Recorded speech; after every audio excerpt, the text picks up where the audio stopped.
Hello and welcome to Chess Reviews 94. I've got three old magazines to show you, but before I do, can I ask that you like and subscribe because this is a new channel. I know it looks like an old one because I've maintained the numbering system and I'm the old person around here, but it is a new channel. So I do need you to like and subscribe, please. Now, the first magazine I've got to show you is Out the Ark. I think still it's very special, and from out of this came Batsford's as much as anything. This is the best part of 60 years old. It says the magazine specializing in chess opening theory, and it's 5 shillings. So there'll be plenty of people watching this that don't know what 5 shillings is. Well, it's 25 pence. And this is the 1970, January to February 1970 issue. It's got the exchange variation of the Grunfeld by W.R. Hartston, some Breyers from San Juan by Grandmaster L. Kavalek. R.G. Wade writes on the Briar, King's Gambit, an up-to-date line in the King's Indian. Games from recent events, Ludwigsburg, 1969. A critical comparison of 2 works on the Benoni by, you ready for this, A.G. Trangmar, and an article by Sumerian, the Romanian theoretician, I think came to England and got a job locally to me. The Tarish defence in the Queen's Gambit declined. As if that wasn't thrilling enough, you look inside and it's in English descriptive notation. I'm just going to show you what you got in those days. They were working and fairly crude. There we are. There's the masthead with half the bloody England team in it.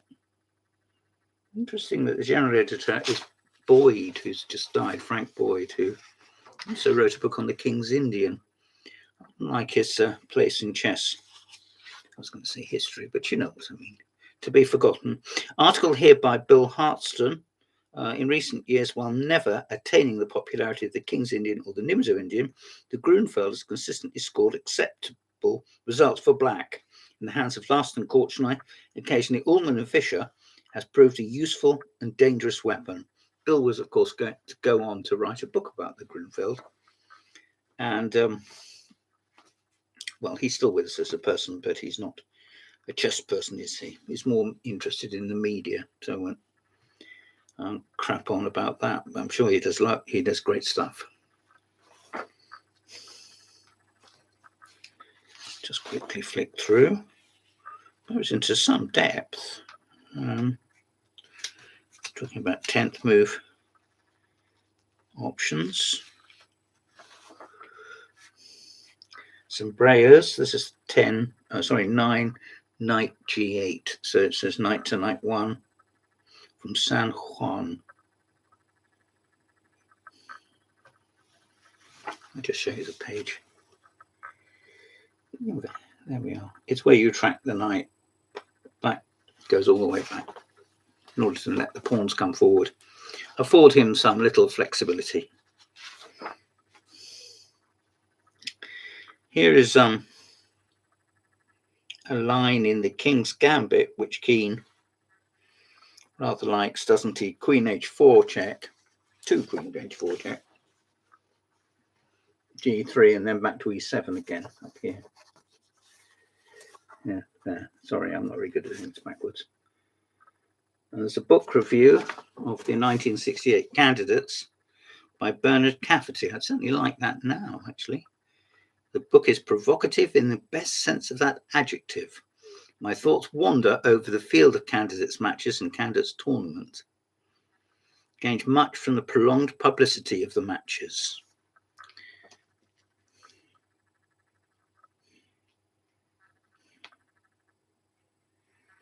It says, Fischer, from the point of view of native ability, is inferior to Larsen. Hence he, Fischer, always tries to decide matters in a purely technical manner. Fischer's absence from the candidates is no great loss, in my opinion. What loss there is purely from the competitive point of view. That is from Mark Taimanov, speaking in 1968 or 9 about one of the greatest players of all time. Thank you, Mr. Taimanov. Possibly he didn't actually say that, I don't know. There's a line in the King's Indian being examined here, talking about chess player.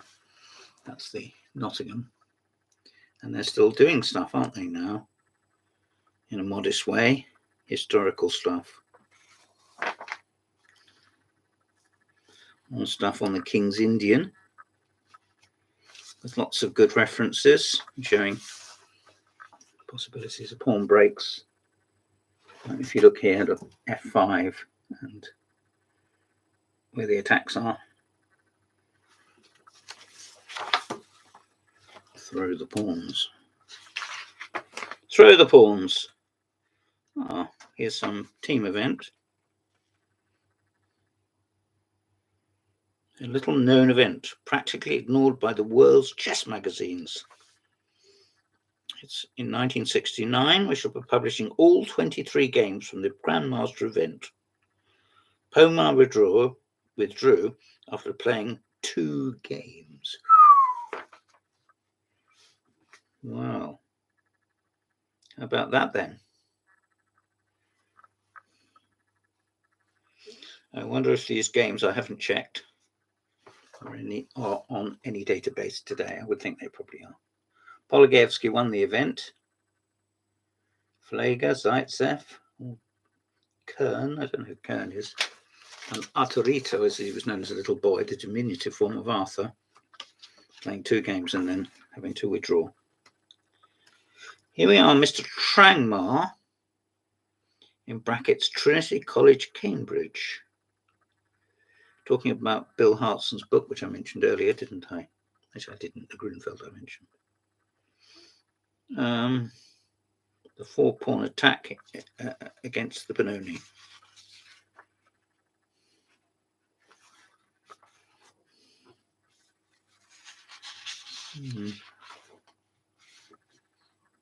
Here we have the Tarash defense. Again, I should suspect that Sumerian was to write a book about this, wasn't he? This is also a Batsford. Not one I like, actually. I'd like to like it, to quote Hugh Myers, but I don't think I do. Let's see what else there is. Again, there's some considerable depth. Games analysed up to move 26. Lots of diagrams. There we are. Look for a double page spread. That's what you want.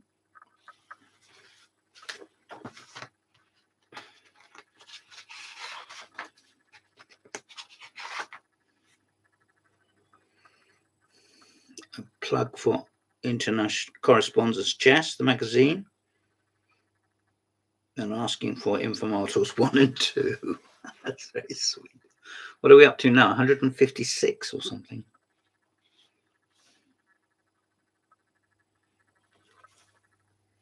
And some plugs for various congresses up north. Here we are. I've got lots more copies of this, and if there's any interest, I'll go through them. But for the moment, there is a flavour of the magazine specialising in opening chess theory. Now, the next magazine I've got is from about 25, 30 years ago. It's Chess Life. Now, when I did BCM with John Upham, we put a couple of things on the cover, which we later considered totally inappropriate. Well, here appears to be something like an aircraft carrier.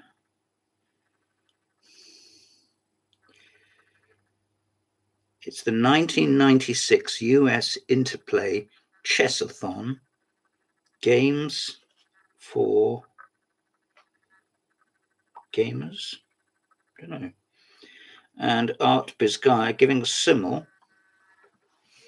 Arthur Biscay, the Grandmaster, veteran Grandmaster there. You can see with red shirt on, playing some kids.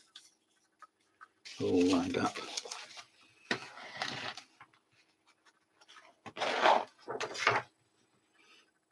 Some adverts for books and clocks.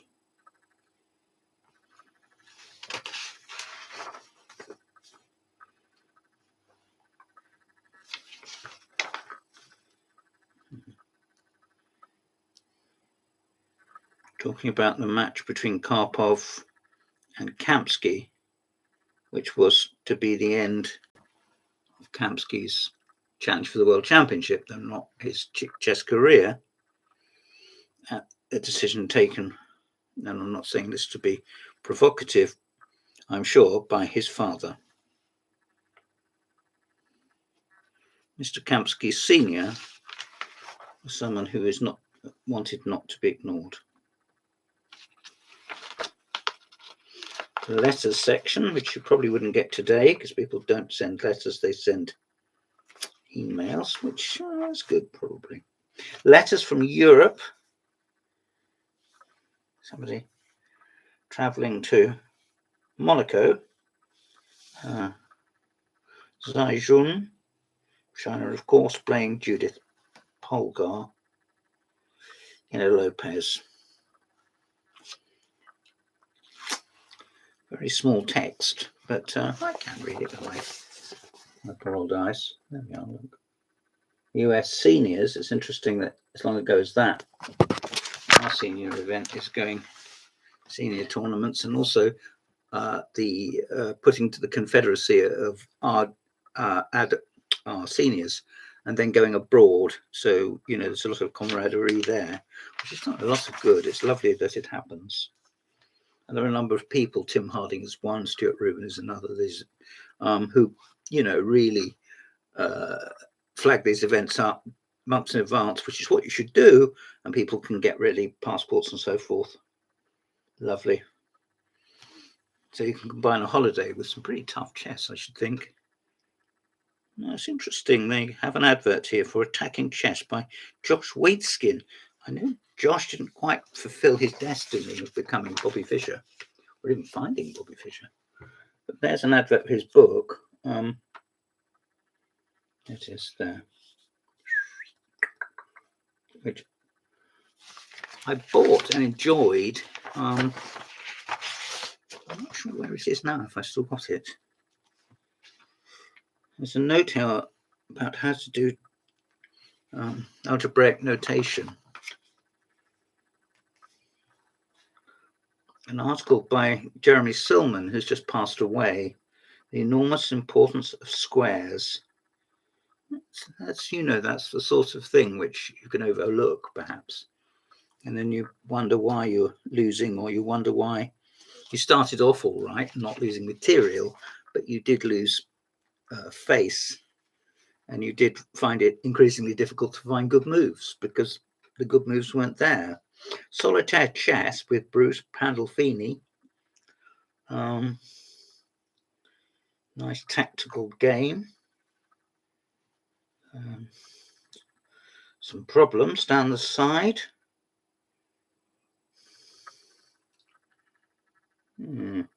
Anyway, solitaire chess, so they give you some options. Would you do this, this, or this? They don't actually have that in England. They have Danny King's How Good Is Your Chess, and you have to try and work out the move. But he doesn't give you options, and you've got to, multiple choice. It's a slightly different format. Perhaps in English publication they should consider that. I don't know. But it would be some variety.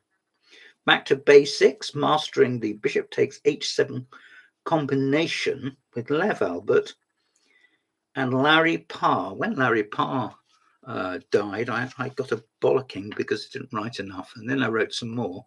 And then I got a bollocking for not writing his correct dates. Well, I tried to. Mr. Parr isn't known to me. Chess to Enjoy by Grandmaster Andy Soltis, who I frequently praise and will be doing so again.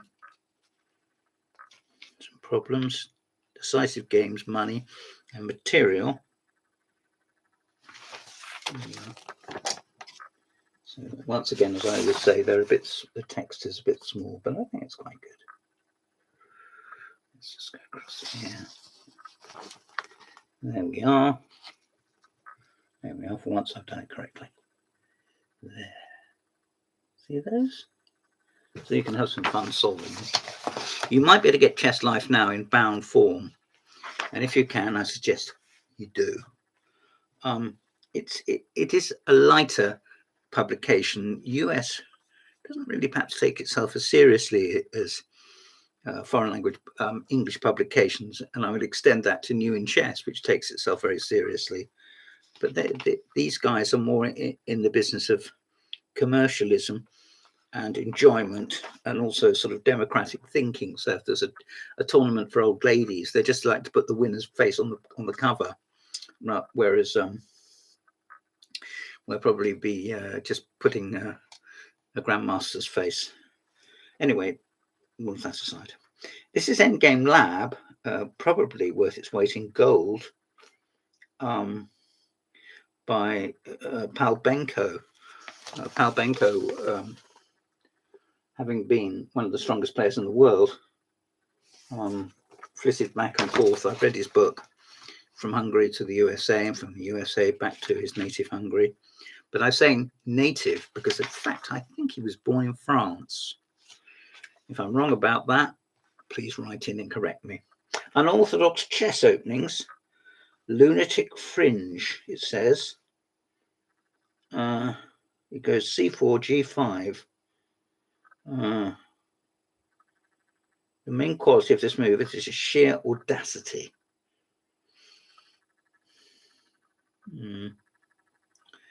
Well, it needs to be named after Hugh Myers, but I notice he doesn't do so. An article by Robert Byrne about the candidates, I think. Madrid. No, that's not the candidates, but nevertheless.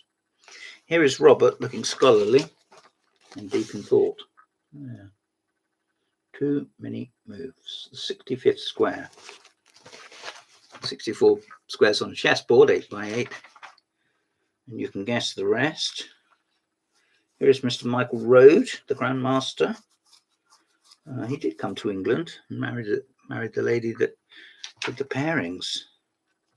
Perhaps I shouldn't have said that. They're not together now, but for all of that. Grandmaster Midness, talking about openings, the Dutch. Alex Doon, The Check is in the Mail. I've read 1 or 2 books by him and they're absolutely splendid. Mating 2 Problems by Mr. David L. Brown. Happy belated Father's Day, Joe. There we are. Look, you see this there. They celebrate these people. Yet I've never heard of him, but nevertheless, he obviously likes cracking a smile and also dressing up. This is what was on the cover, the Chessathon. High Mateys, it says. So that's obviously on at sea. All those people there playing chess. That's really quite something, isn't it? Young players. You know, are no longer young players, but I hope they're still players. Little pen and ink sketches of many great players of the past. Lasker, Tarrasch, Grunfeld, Rubinstein, and so it goes on. The US Amateur Chess Championships.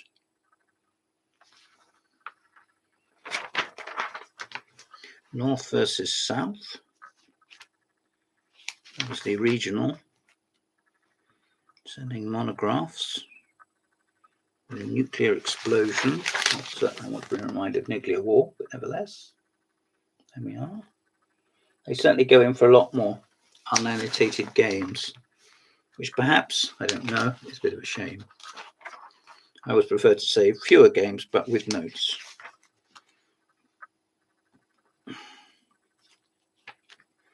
Benjamin and the Beast. Joel Benjamin. Take It Back. An article by Goofeld. It's about to be a King's Indian. I am lashed, he wrote, to the King's Indian chariot. Well, Eddie, you're no longer with us, but you were a very, very entertaining person. Your overall impression of playing conditions, the thing is pretty well run. It is not the World Trade Center, probably just as well in view of 9/11, but it's well run. I'm sure the Kampskis would prefer another venue, but it seemed to me that the spectators were rooting for Getter. Well, he didn't beat Karpov, but he put up one hell of a fight. My God, he did. Snapshots with the FIDE president.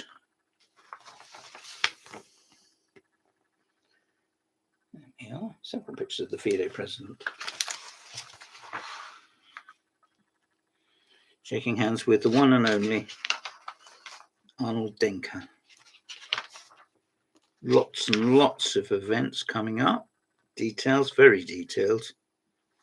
South Dakota chestnuts. More and more events, hundreds of events. In England, we wouldn't have anything to compare with this.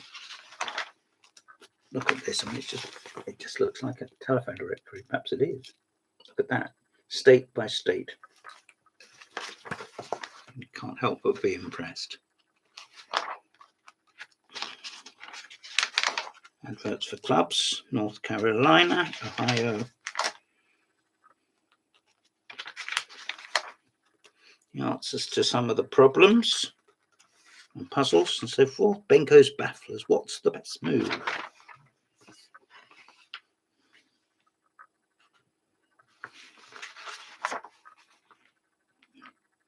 Adverts for Informator and for the we all had these in our time.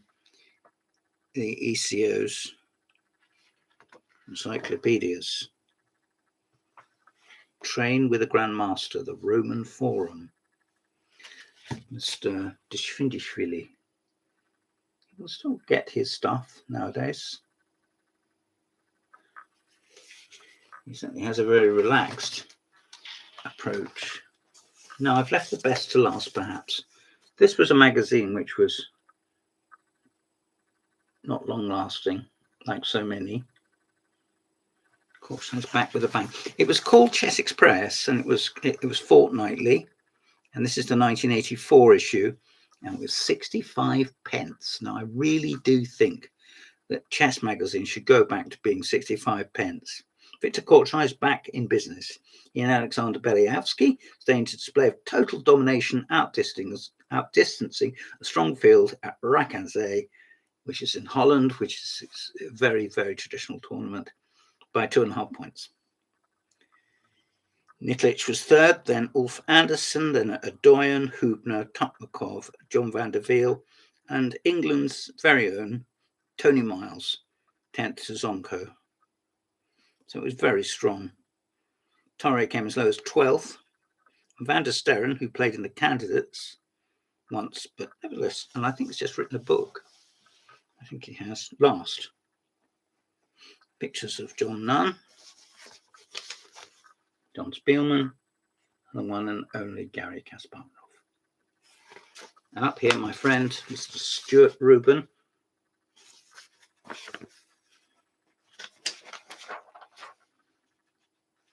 Some European teams event. Kovalek and Vastamil Holt, both of whom started life in Czechoslovakia, and Kovalek went to the US and passed away. I don't know, about a couple of years ago, I think. Vastamil Holt still very much with us. There's Tony Miles playing Robert Hubner.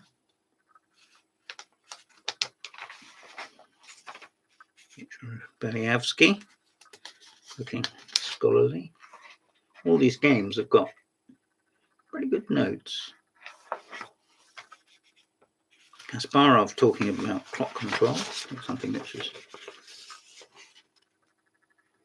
not something which is necessarily talked about that much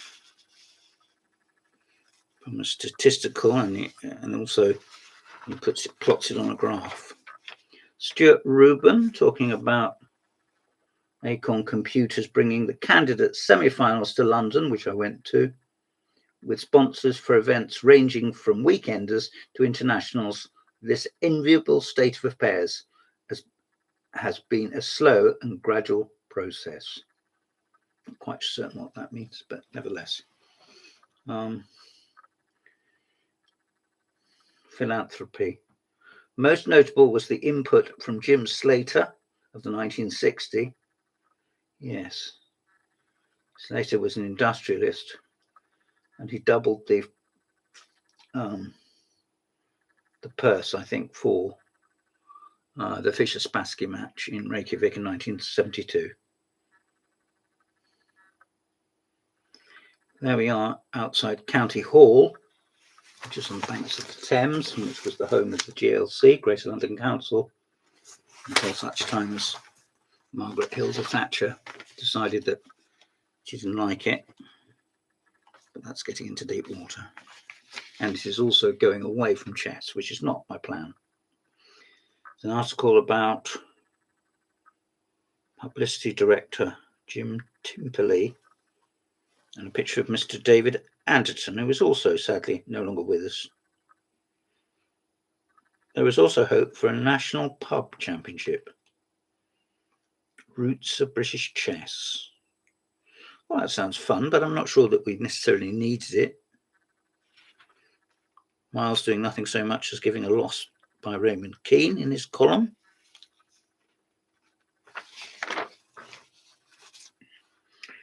Column by John Spielman, the game, the Samish Nimzovich game, extremely well known. And also Ulf Andersson's game against Mike Basman. A very, very worthwhile article by John Nunn, quite short, about squares and kings. So there we are, look. See if you can focus your attention, not on the analysis, some of which may be too deep for you, may not even interest you, but I'd like to think it would be.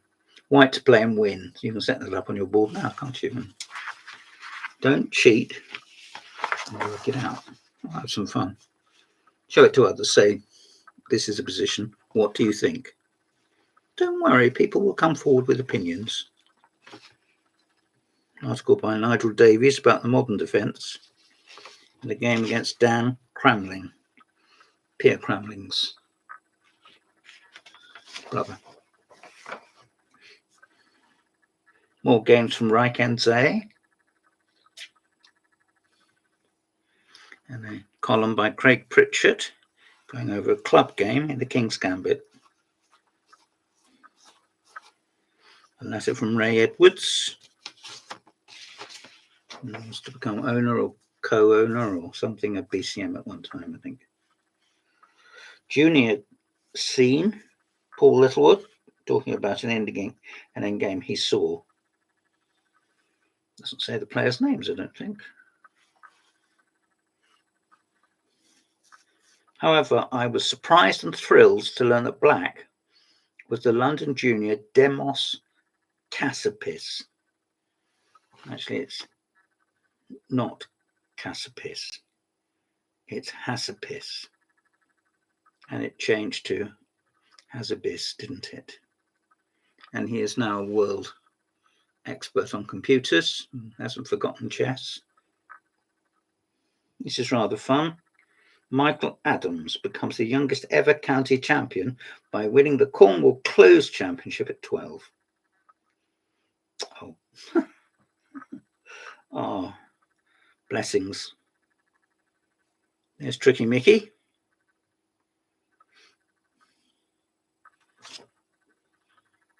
Some people getting a record for playing chess for 189 hours. Well, I played chess for over 50 years and I'm not getting any rewards. the British Lightning, which they don't have anymore. If you think the British Lightning should be reinstated, get in contact with Adam Ralph. And if you don't know how to get in contact with Adam Ralph in London, get in contact with me, and I'll put you in contact with Adam Ralph in London.